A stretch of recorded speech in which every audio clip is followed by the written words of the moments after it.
राधे राधे, जय श्री कृष्णा। आज मैं श्री रामचरितमानस में अयोध्या कांड का सीरियल नंबर 25 को पढ़ रहा हूँ। बोल सियावर रामचंद्र की जय। राम राम सिय लखन पुकारी, परेहु धरनी तल व्याकुल भारी। देखी दखिन दिशि हयहि नाही, जनु बिनु पंख बिहगे अकुलाई। बोलो राम सीता राम।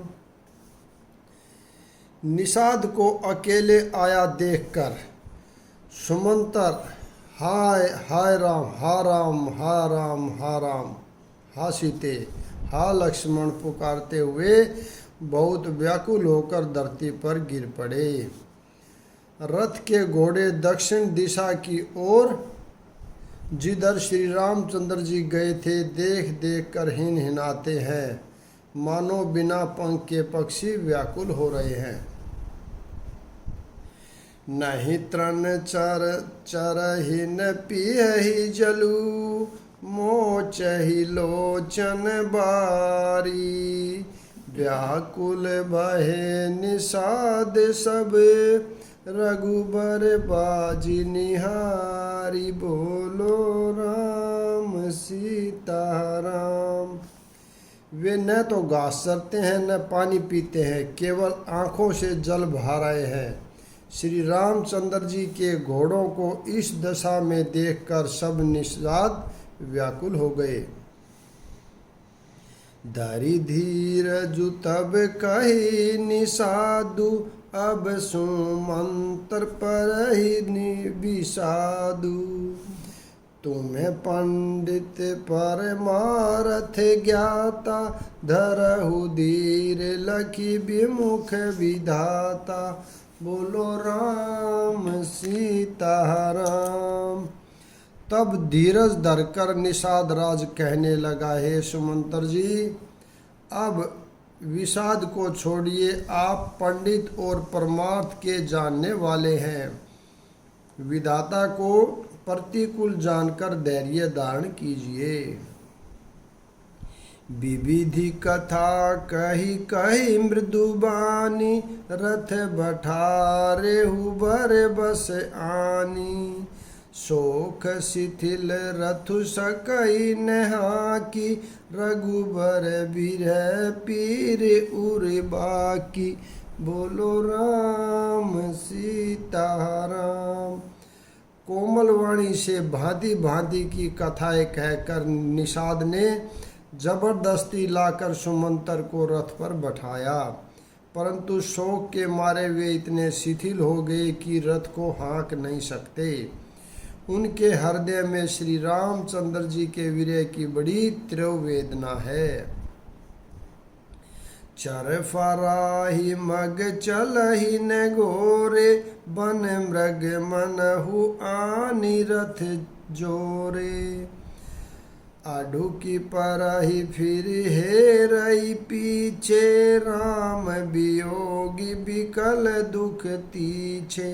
बोलो राम सीता राम। घोड़े तड़फड़ाते हैं और ठीक रास्ते पर नहीं चलते, मानो जंगली पशु लाकर रथ में जोत दिए गए हों।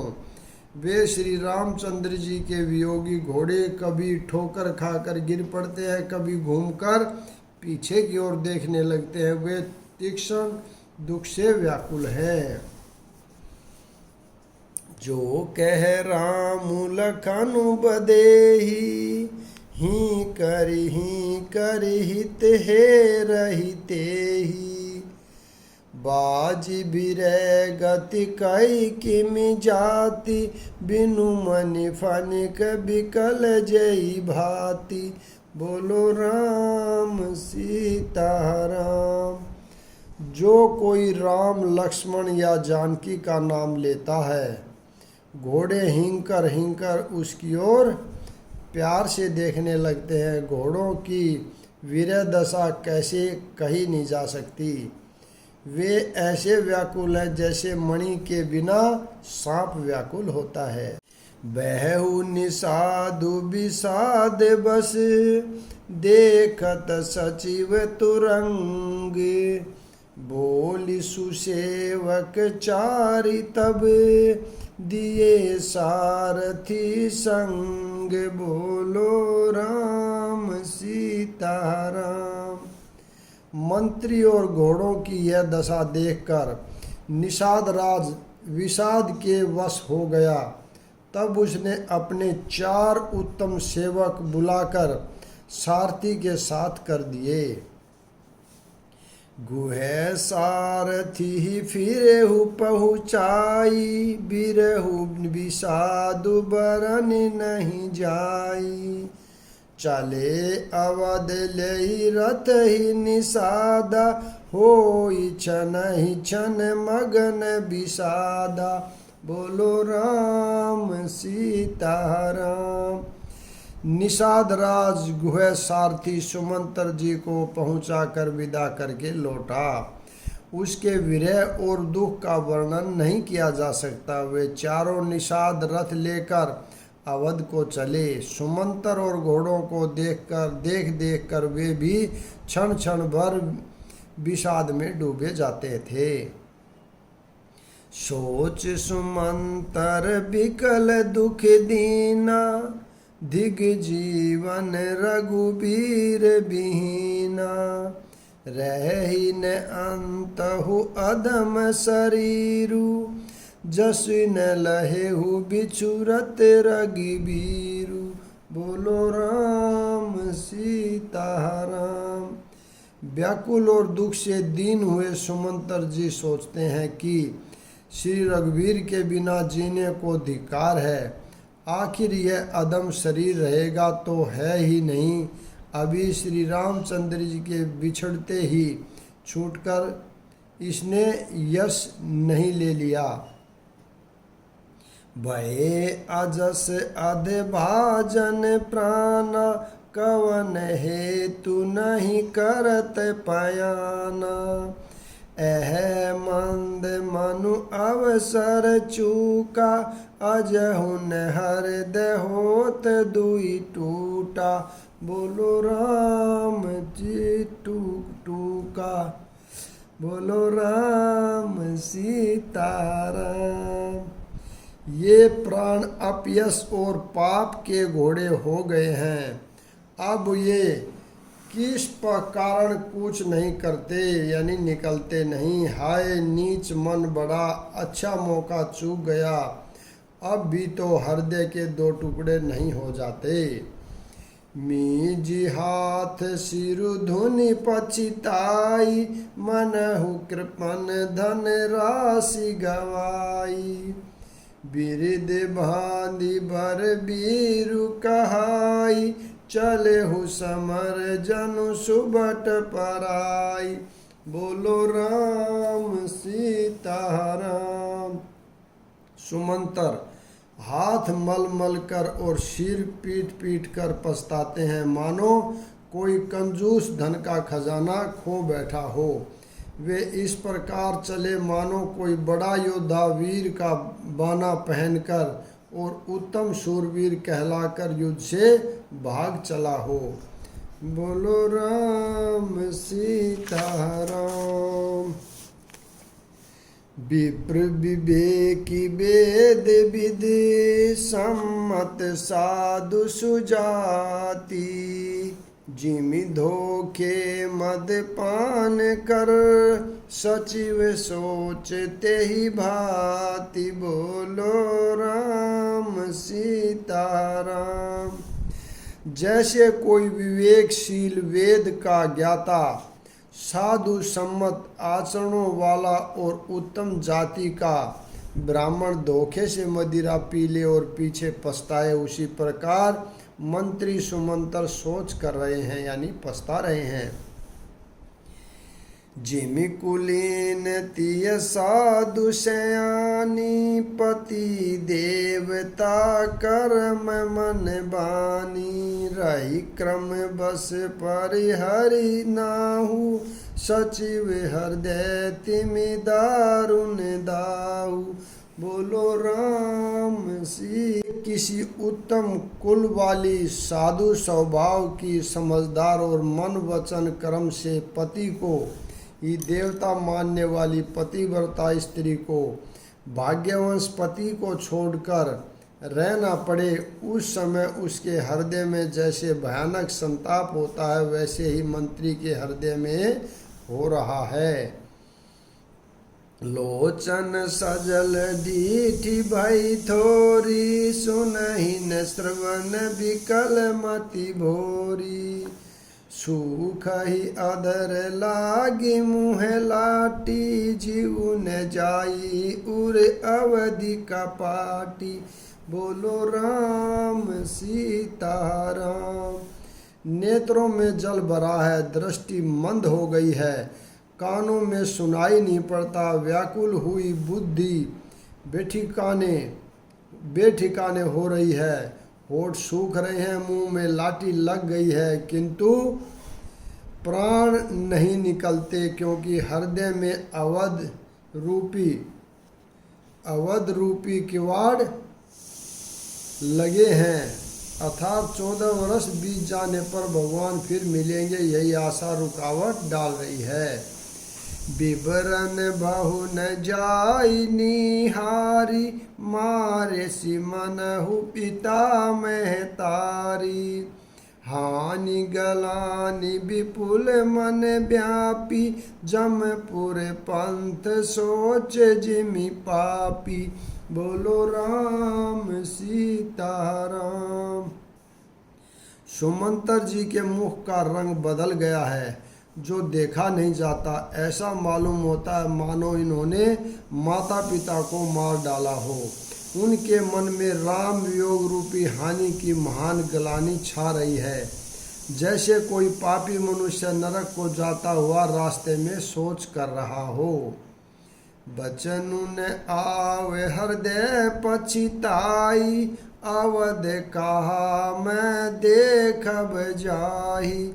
राम रहित रथ देख ही जोई सकुच ही मोहि बिलोकत सोई। बोलो राम सीताराम। मुँह से वचन नहीं निकलते, हृदय में पछतावे हैं कि मैं अयोध्या में जाकर क्या देखूंगा।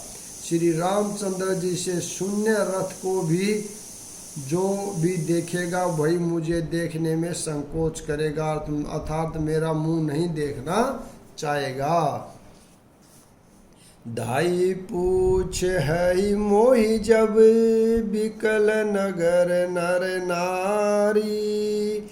उतरु देव मैं सब ही तब हृदय बजरु बठारी। बोलो राम सीताराम। नगर के सब व्याकुल स्त्री पुरुष जब दौड़कर मुझसे पूछेंगे तब मैं हृदय पर वज्र रखकर सबको उत्तर दूंगा। पूछ ही दीन दुखित सब माता कहब का मैं तिन्हि विधाता। पूछ ही जब ही लखन में तारी कहू कवन संदेश सुखारी। बोलो राम सीताराम। जब दीन दुखी सब माताएं पूछेगी तब हे विधाता मैं उन्हें क्या कहूँगा। जब लक्ष्मण जी की माता मुझसे पूछेगी तब मैं उन्हें कौन सा सुखदायी संदेशा कहूँगा। राम जननी जब आहे दाई सुमरी बछु जिमि धेनु लवाई। पूछत उतरु देव माई तेहि गे बनु राम लखनु बदेहि। बोलो राम सीताराम। श्री राम जी की माता जब इस प्रकार दौड़ी आवेगी जैसे नई ब्याही हुई गऊ बछड़े को याद करके दौड़ी आती है। तब उनके पूछने पर मैं उन्हें यह उत्तर दूंगा कि श्री राम लक्ष्मण सीता वन को चले गए। जो ही पूछहि तेहि उतरु देबा, जाई अवध अब यही सुख लेबा। पूछहि जब राहु दुख दीना, जीवन जासु रघुनाथ अधीना। बोलो राम सीता राम। जो भी पूछेगा उसे यही उत्तर देना पड़ेगा, हाय अयोध्या चाहकर अब मुझे यही सुख लेना है। जब दुख से दीन महाराज जिनका जीवन रघुनाथ जी के ही आधीन है मुझसे पूछेंगे। देह उतरु कौन मुँह लाई, आयहु कुशल कुंवर पहुँचाई। सुनत राम सुनत लखन सिय राम, संदेशु तृण जिमि तनु परिहरि नरेशु। बोलो राम सीता राम। तब मैं कौन सा मुँह लेकर उन्हें उत्तर दूंगा कि मैं राजकुमारों को कुशल पूर्वक पहुंचा आया हूँ। लक्ष्मण सीता और श्री राम का समाचार सुनते ही महाराज तिनके की तरह शरीर को त्याग देंगे। हरदेव ने विद रेहु पंकजिमि, बिछुरत प्रीतम नीरू। जानत होई मोहि दीन विधि, यहु जात न शरीर। बोलो राम सीता राम। प्रियतम श्री राम जी रूपी जल के बिछड़ते ही मेरा हृदय कीचड़ की तरह फट नहीं गया। इससे मैं जानता हूँ कि विधाता ने मुझे यह यातना शरीर ही दिया है। एहि विधि करत पांत पछितावा, तम सातीर तुरत रथु आवा। विदा किए करि बिनय निषादा, फिरे पाए परि बिकल विषादा। बोलो राम सीता राम। सुमंतर इस प्रकार मार्ग में पछतावा कर रहे थे। इतने में ही रथ तुरंत तमसा नदी के तट पर आ पहुंचा। मंत्री ने विनय करके चारों निषादों को विदा किया। वे विषाद से व्याकुल होते हुए सुमंतर के पैरों पर पड़कर लौटे। पैठत नगर सचिव सकुचाई, जनु मारे सुगुर बाभन गाई। बैठी बिटप तर दीव सुगवावा, सांझ समय तब अवसर पावा। बोलो राम सीता राम। नगर में प्रवेश करते मंत्री ऐसे सकुचाते हैं मानो गुरु ब्राह्मण या गौ को मारकर आए हों। सारा दिन एक पेड़ के नीचे बैठकर बिताया। जब संध्या हुई तब मौका मिला। अवध प्रवेश कीन अंधियारे, पैठ भवन रथु राखी दुआरे। जिन जिन समाचार सुनि पाए, भूप द्वार रथु देखन आए। बोलो राम सीता राम। अंधेरा होने पर उन्होंने अयोध्या में प्रवेश किया और रथ को दरवाजे पर खड़ा करके वे महल में घुसे। जिन जिन लोगों ने यह समाचार सुन पाया वे सभी रथ के देखने को राजद्वार पर आए। रथु पहिचानी बिकल लखी गोरे, गरही गात जिमि आतप ओरे। नगर नारी नर व्याकुल कैसे, निघटत नीर मीन नगन जैसे। बोलो राम सीता राम। रथ को पहचान कर और घोड़ों को व्याकुल देखकर उनके शरीर ऐसे गले जा रहे हैं जैसे घाम में ओले, धाम में होले ओले। नगर के स्त्री पुरुष कैसे व्याकुल हैं, जैसे जल के घटने पर मछलियां व्याकुल होती हैं। सच। यहाँ पर मैं विराम देता हूँ, अगला भाग कल पढ़ेंगे। राधे राधे, जय श्री कृष्णा। आप सभी से निवेदन है कि जो मैं सीरियल डाल रहा हूँ इसको कृपा पूरा सुने और इसको लाइक और शेयर करना न भूलें। राधे राधे।